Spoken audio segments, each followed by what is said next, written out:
Guys, it is Scott Steamroller Steen with Steamroller Picks and HitThePick.com. It is a Saturday. It is the 16th of August. We're going to talk a little NFL preseason week 2 here in just a second. But before we do, let's check in on yesterday's action. We had the Falcons plus 4.5. Caught that at a good number because that ended up as a 3-point win. And I know by game time that number was down to 3, but we grabbed it there at 4.5, so that made us good. And the premium NFL play, a little easier, as we had the Seahawks -3 against the Chiefs. They scored on their opening drive and never really looked back, because the Chiefs played very few starters, and especially after the first couple series. They did have some offensive line starters in there, but Minshew was able to do nothing, and Seattle won that one in a runaway. We had the Toronto Blue Jays plus 100 over Texas. Didn't look great for a while, but Toronto ended up coming back and getting the win there at plus 100.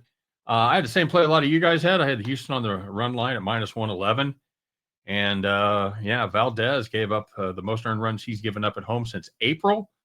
And Young looked like an actual pitcher. So it's the Steen double curse in that one. Shitty pitchers look good. Good pitchers look shitty. You're welcome. I wrote it with you. So we also had the New York Yankees -134 over the Cards, as that was Gil over Palente. And Yankees got it done, not by a lot, but they did get it done 4-3 as the bullpen held on. So what is that, a 4-1 day overall? You know what? You know me well enough to know I'll take that each and every day. And that runs our football to 7-1. Yeah, something like that. 7-1 with the no contest. Okay, that's okay. Preseason, so tread lightly, but still, we're happy to be there. Okay, let's talk about tonight's play. This is going to be the Baltimore Ravens. We're just going to play the money line here at -130 against the Cowboys. This pick for me is kind of made up of 3 different facets. One part Harbaugh preseason magic. We've talked about that. I tried to get in front of it last week. That did not work out. Okay, I'm convinced Baltimore still wants to win preseason games. One part difference in QBs, and one part Keaton Mitchell, fabulous running back for the Baltimore Ravens, who missed all of 2024 after averaging about 7.1 yards per carry in his rookie season in 2023. He looked good in the first week. We may not see a ton of him. I know he's been nursing a hammy, but all indications are that he is going to play.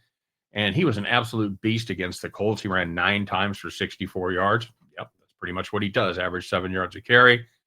But I do like the running back depth after him more than I do the Cowboys.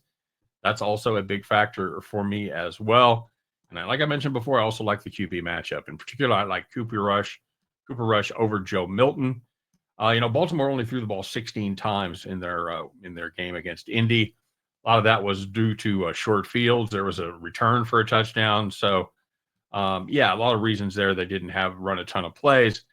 But I think that I think Cooper Rush only threw the ball 4 times. I think going back home to Dallas, I think Harbaugh wants to win this game, and I think he wants to let Cooper Rush stretch out a little bit against his old team. Is it the preseason? Is there a revenge factor? You never know about that stuff, but I guarantee you it means more than just a regular preseason game to Cooper Rush. So, you know what? Let's do it. Good team, good coach, good quarterbacks. Give me the Baltimore Ravens -130. And at the end of that one, you guys can join me as we pick up our winning tickets and head back to the window. All right, everybody, as always, thanks very much for finding us. Thanks for tuning in. Thanks for checking us out. Appreciate each and every one of you. If you guys would be so kind, all I ask for in return is that you take a moment and hit that like button. It means a lot in this electronic world to my algorithm and blah, blah, blah. So I appreciate it.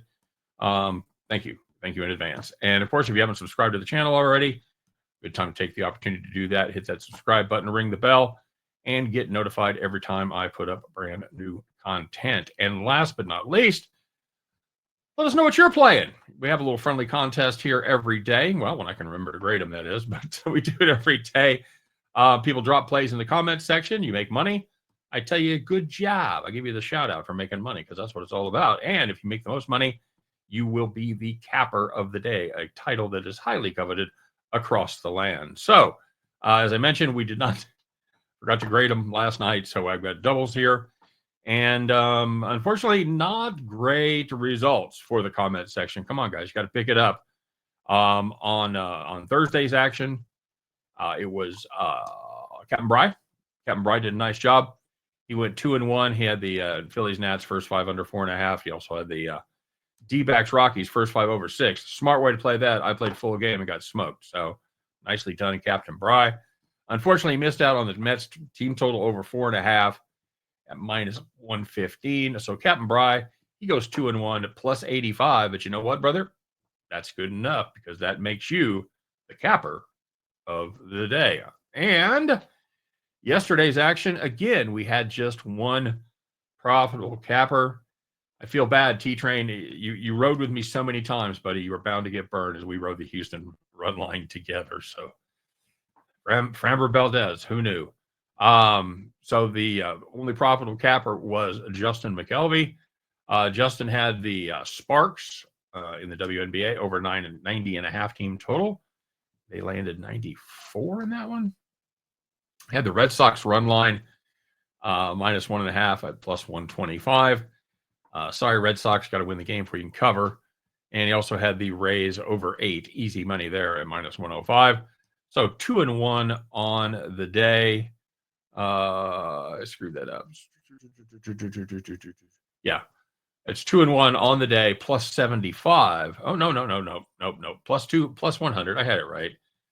Only losers pay choose. Hey, Justin, congratulations, my friend. 2-1 plus 100. Justin McKelvey, you are the capper of the day. Well done to you. Well done to the rest of you guys. And yeah, Bronco Devils telling everybody to play fantasy football. I think you should. I'll have more information here in a few days about how to get signed up. Probably do our draft next weekend. So yeah, that'll be fun. Okay, you guys have a great day. It's Saturday, everybody. Try to stay cool if you're in part of the country that's getting baked like I am. And let's go out there and have a little fun, make a little money, stay cool, and win, lose, or draw on this Cooper Rush revenge game.